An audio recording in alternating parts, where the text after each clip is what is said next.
Race to the Raft is a cooperative and solo-friendly game in which you are trying to rescue a group of cats from an island that is on fire. So I'm a cat person, so the theme is very appealing to me, if a little bit stressful.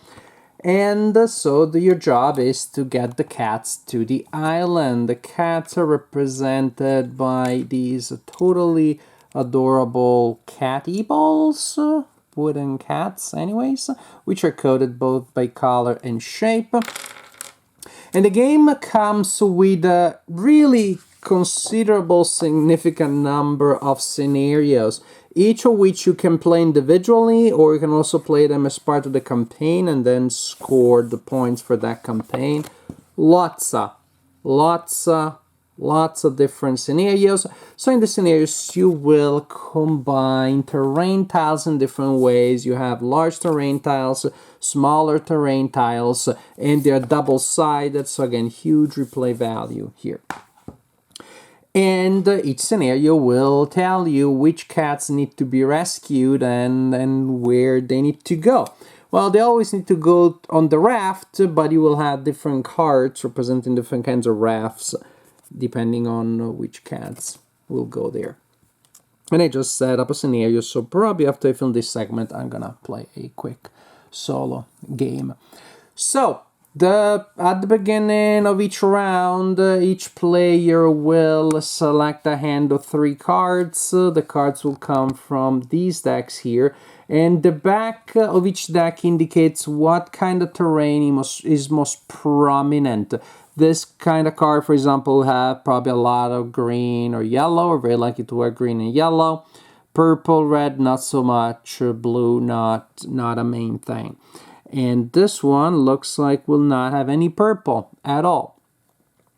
And so, depending on what I'm planning to do the turn, I can collect cards from different decks. But once you start drawing, you have to collect them all without looking before you can look. You cannot just look at one and then decide what to get next. Suppose that this is the hand of cards that I selected. All players will do the same. They'll have their hand of cards. And during the game, you'll have limitations about what you can communicate and how and when partially things need to be done on your own, or better, Hanabi style, try to coordinate without talking. Just mind read, it's easy. Also, you have limited ability to communicate by spending tokens. This token, for example, allows you to talk normally, and this token only allows you to say meow. But trust me, you can say meow, meow, meow, meow, meow in a lot of different ways, and you can express a lot.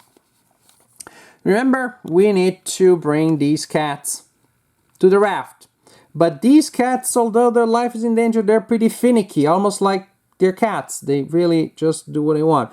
And they're only gonna walk. They're only gonna walk on terrain of their own color. That's why you have to create paths to bring it there. The game can be played not just with many scenarios, but also in multiple variants. In the basic game, a cat can walk any kind of distance as a single move. In the advanced game, which I like a lot more, is a lot more challenging, then a cat can only walk 5 spaces, 5 squares per turn. So players will take turns, but the order in which they take their turns is free, is flexible. So I maybe take all of my actions, then a friend takes one, and a friend takes another one. It doesn't matter. All that matters is that each time you take an action, you play a card, and the round is over when you have played, when everybody has played all of their cards. When I play a card, I can play it on the board, in which case I can play it anywhere I want, as long as it follows the grid, doesn't stick out, doesn't sit on a cat, because that would be weird. It can also be completely or partially over other cards. Suppose, for example, they do that because right now I decide to expand the path for purple.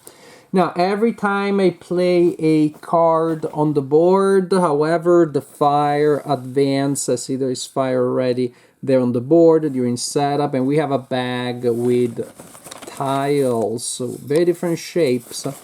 With, a lot of fire. And suppose that this is the fire tile that I just drew. When you place fire, it has to be adjacent to fire that already is on the board and needs to be placed orthogonally adjacent. And so, for example, I decide to place the fire tile there.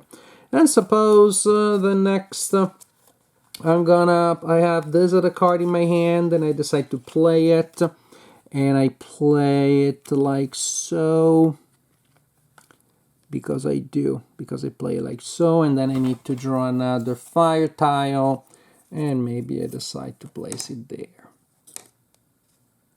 I could. All of a sudden, it doesn't look quite as good as I thought it was. Man, I place it there.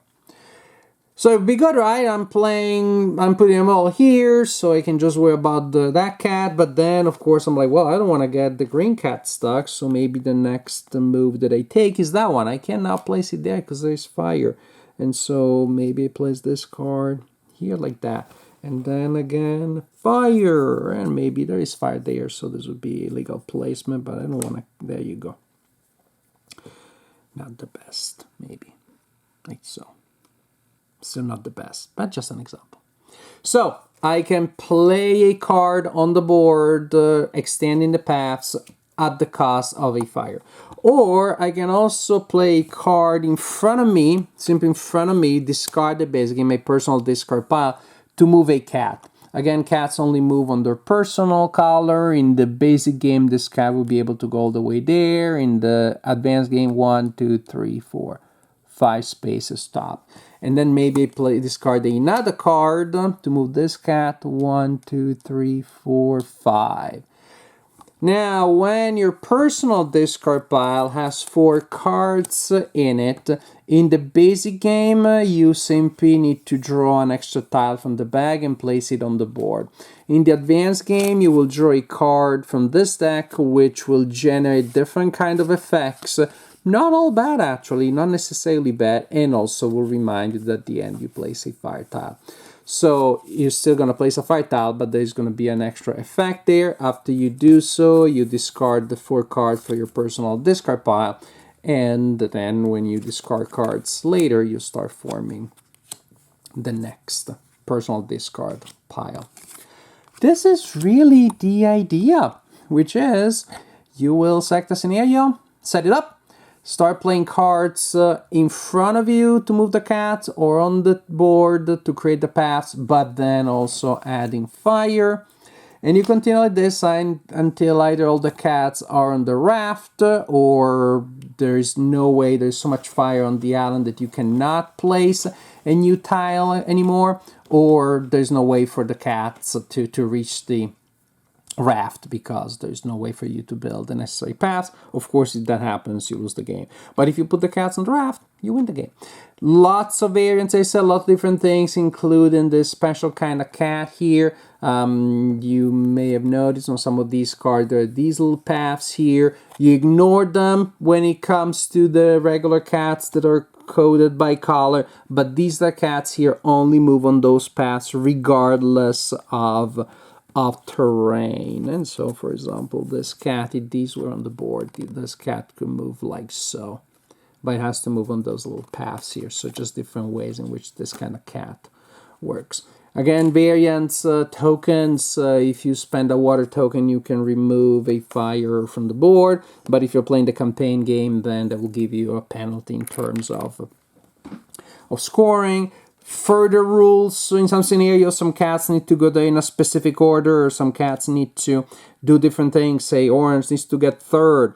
In the advanced game also, the getting a cat on the raft will give you a bonus, and there will be a reminder there that you can either, when you get a cat on a raft that way, you either get, as the reminder, you either get another to move another cat, or you get to play to draw another card.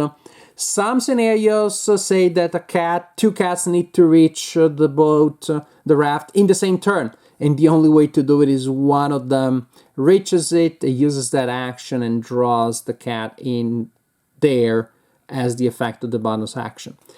So a lot of variants, a lot of different things that you can do with Race to the Raft. I like this game so much. I like it so much. I saw it in the friendly local game store, solo friendly, cats. I had to try it, but sometimes there are games that also have those traits that they're not good. This one, I was just obsessed. I spent like a big chunk of a Sunday playing it solo. And then I also played it with my wife. I was able to solo play multiplayer, so with the limited communication. Fun. Either way, it's really fun. And again, it works very well both ways. In both ways, it works so well. The challenge is neat and it's so flexible. You can do so much with these different scenarios, with different rules. I personally like, for example, the advanced elements of the cats moving only 5 spaces, because in the basic, hey, if that's what you need to do, it's fine, but in the basic is a little less interesting because you'll probably want to create a huge long path, so that then with a single move, with the playing of a card, very small opportunity cost, then you have it done. In the other version, well, it doesn't pay off because you're still gonna the opportunity cost doesn't change, because a certain number of squares will require a certain number of cards. And this way you look at the bigger picture, and so you move some cats a little bit and some other cats a little bit more. Oh, maybe I didn't mention this, that when I didn't mention that in the main segment, when you play a card to move a cat, after you play it, the cat is exhausted, and if you want to activate the cat again the same round, then you need to play 2 cards.